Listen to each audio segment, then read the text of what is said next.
Zoom. It's the app that tells you which of your friends have bookshelves and the reason every work call now looks like the beginning of the Brady Bunch. From the beginning of these shutdowns, everyone who can has been using video calling apps to work from home. But now, a judge in Florida is reminding people that just because you're at home doesn't mean you're not at work. One South Florida judge is telling lawyers that they need to dress nicer for their Zoom calls. Broward County Judge Dennis Bailey says that he's been seeing people dressed pretty casually here. He says one attorney called in without a shirt on and a woman was still under the covers in her bed. One person was seen in beach gear while poolside during the hearing. The judge wants everyone to treat court hearings as they were actually in court and dress appropriately. Okay, I'm not gonna lie.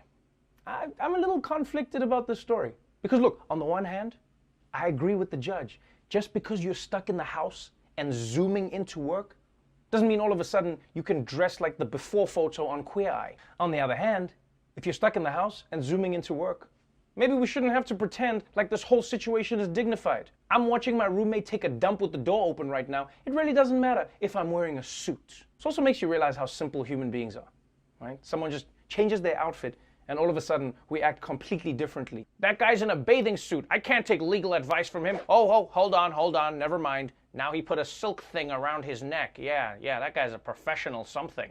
Now, while some people are trying to keep up with the charade of normal life, one family who's stuck in the house in North Carolina, they've just decided to lean into the craziness by starting what they call the Quarantine Olympics. Yeah. And this involves made-up events like blindfolded toilet paper dodgeball and straw drinking water races. And they've kicked off a brand new viral trend.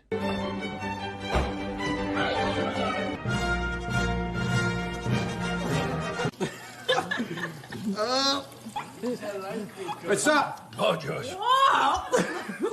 Okay, people, I am officially a fan of the Quarantine Olympics. And if you ask me, these sports are just as legitimate as the real Olympic sports. Because if we're honest, all sports were made because people were just bored and looking for stuff to do. What is basketball? Basketball is just throwing a circle into a bucket.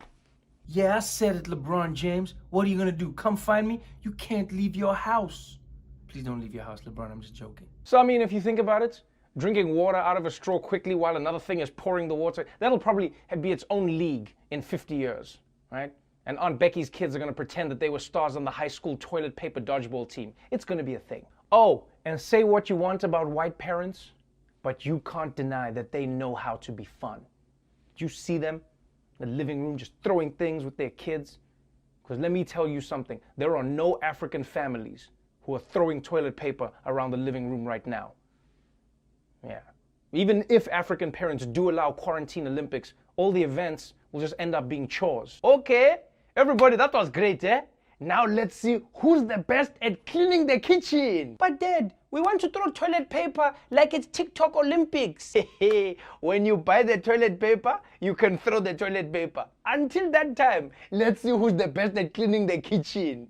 Okay, and finally, my favorite story comes out of Pennsylvania, where a 93-year-old woman stuck in her house held a sign out of her window saying, "I need more beer." And then after a picture went viral, Coors sprang into action and delivered her 10 cases of beer. And I'm really excited that this worked for her because I've tried the same thing. Yeah, I've had a sign outside my window for weeks and I've gotten nothing. And this just shows that you can't judge a book by its cover.